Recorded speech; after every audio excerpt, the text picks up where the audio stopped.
Hello, everyone. I'm back again with Dr. Stanley Krippner, who's going to be talking a little bit with us this time about some of the work that he's been involved with more in the more recent part of his life. So, Dr. Krippner, can you tell us a little bit about the work that you do? Yes, indeed. As I have been mentioning, I'm not a healer, I'm not a psychotherapist, I'm certainly not a shaman, but I do work with people's dreams. In fact, we have a monthly dream group in the Bay Area, which we're now doing virtually because of the shutdown, and we get together and help each other interpret our dreams. And this certainly has been having a very, very healing effect. Also, I do dream workshops, and I've done more workshops in China than in the United States. And it's been quite exciting to go to China and to have people explore their dreams. And then I give them a number of ways to help interpret their dreams. And then they pair off with a partner or work in small groups where they can speak Chinese, and they find out what there is in the dream that can address the problems they have in their current life. So the Chinese work has been extremely rewarding. Also, part of the dream work has been to explore one's personal mythology. David Feinstein and I, years ago, wrote a book called Personal Mythology, and dreams are an important part of determining what is the myth that we live by, what is the inner story of our own life, and how can we embellish, refine, and even change that story. And the answer can often come through dreams. Now,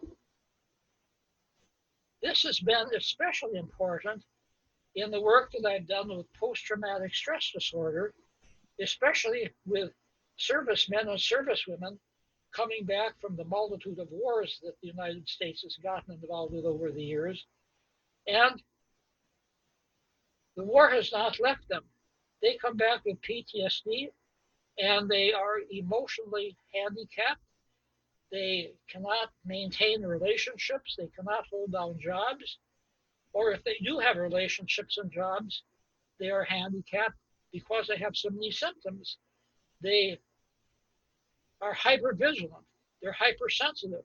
And worst of all, they have nightmares, nightmares about the trauma that they engage in, and sometimes more than one trauma, during combat or simply being in a combat zone. Now, most nightmares serve a useful purpose because one person can have an emotional overload and they work it out through the nightmare. The nightmare puts into symbols and metaphors, and it gets processed through the system. But a trauma nightmare just gets stuck. They can't turn it into a story. They can't turn it into a personal myth. They just have the same repetition over and over again about how they accidentally killed a child, how they accidentally shot a mother who was carrying a baby and they thought she was carrying a bomb, uh, about purposefully killing soldiers and being with them as they accidentally killing one of their own group. Oh, terrible traumas that war wreaks on people. But there is a very effective therapy for nightmares that I teach people, and the therapist now can teach people, which is to reimagine the nightmare and give the nightmare a new ending. And people have to take that nightmare and rethink the nightmare and find out how they can deal with it. If somebody accidentally killed a child, fine. They go back, and when they have that nightmare, say, I'm going to donate some time to work with children who are orphaned in my community. And that would be a way of making up for what I did during the war. Or if they killed a woman and thinking that she was an enemy combatant, they say, I'm going to donate time to a women's shelter, women who are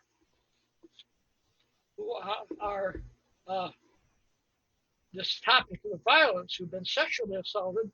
I'm going to devote my time to help them. So when they have that nightmare, they tack that on to the end. Now they have to rehearse it. They rehearse it during the day. And then when they go to sleep at night, they tell themselves, tonight when I have the nightmare, I am going to put on the new ending. And they do this often enough, and the nightmare starts to change. Not only do they get the new ending, but they begin to process the nightmare. And the child that they killed might turn into a small animal. The woman that they killed might turn into a deer or some other graceful animal, or might turn into it might turn into theater, into a play. Well, this is the way that you process unpleasant emotions to get them through your system. And if the natural processing is broken down because of the trauma, then you have to give it a head start and give it sort of a push by doing the imagery rehearsal that I just described to you. So the work that I have done with dreams, I would say that that's my own type of healing, and I've gotten a lot of compliments, especially teaching it to other people, and so they can work in small groups and carry it out on their own. It's been especially helpful to go back to China year after year, as I've done for 10 years, and find out from people who've been in workshops in previous years how they put dream work into their therapy. In fact, there is a great deal of research indicating that therapists who use dreams in their psychotherapy have better results, and the clients get better more quickly than therapists who do not use dreams in their therapy. Well, as I say, I'm not a therapist, but I can tell therapists a number of ways that they can use dreams, ways that actually give people themselves the responsibility to interpret their own dreams. All of my dream work really is done in a way that helps people to understand their own dreams, because dream symbols differ from person to person. A person might have a recurring dream about a powerful man. For one person, it might be a father figure. For another person, it might be a boyfriend or a husband. For another person, it might be a wise old man from mythology, and what Carl Gustav Jung called an archetype.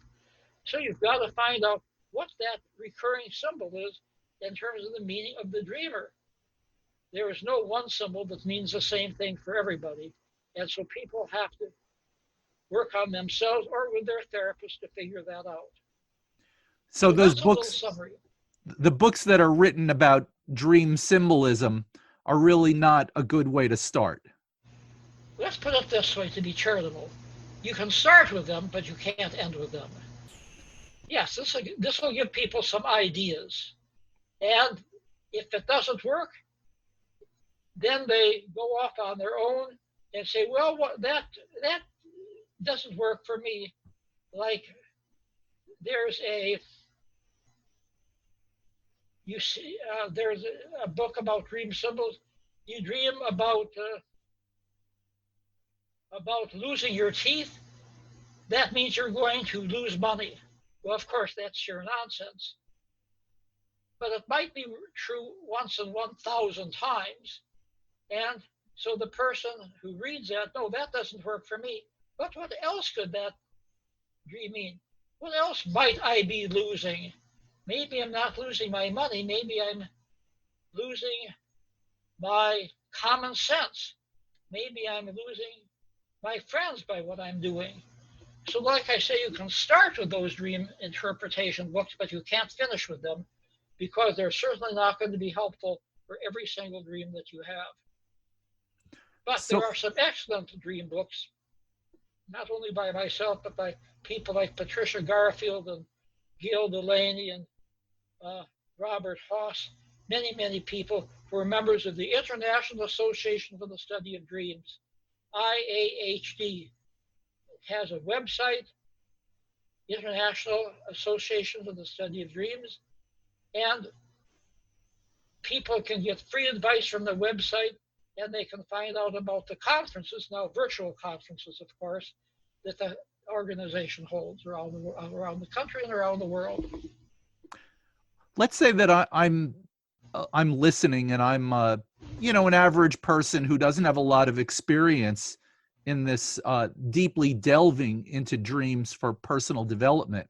And let's say that I'm the kind of person who says, yeah, I never dream, or I dream once in a while. How would I get started in the kind of work that you're describing?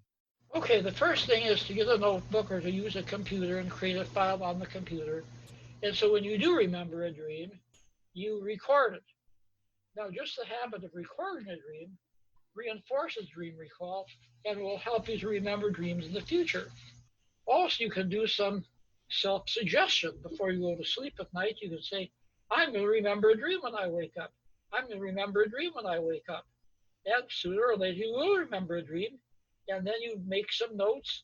And then the next morning, you write it down in your dream notebook or on your computer file. Now, then you have the dream. Now, how do you work with the dream?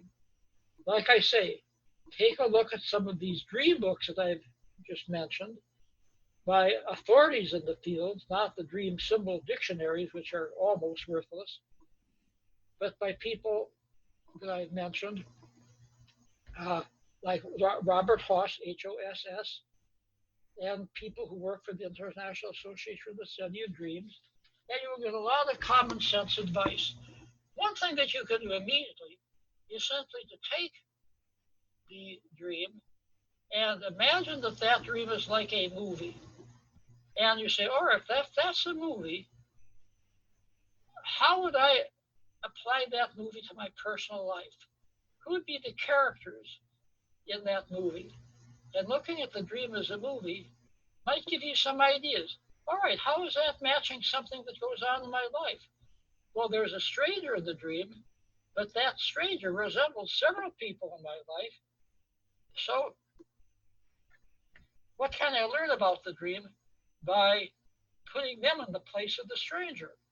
So there are some very simple common sense ways that people can start out on their own to get meaning from the dreams. Remember that dreams serve many, many purposes. They can help us download emotions, but they can also help solve problems. They can point out areas in our life that need work, relationships that need mending. They can also be wish fulfillments. Freud thought this was the only reason for dreams. Well, it's one of many, many reasons for dreams. Or they can be planning for the future. Dreams serve many, many purposes, and you never know which purpose your dream is going to serve until you start working with it. That's some very valuable information that you shared with us. I'm wondering if you have an example either of a dream that you had or a particularly potent one that any of the people in your workshops might have shared. Well, there are certainly several. In one of my dream workshops, we actually had a young woman who brought in a dream about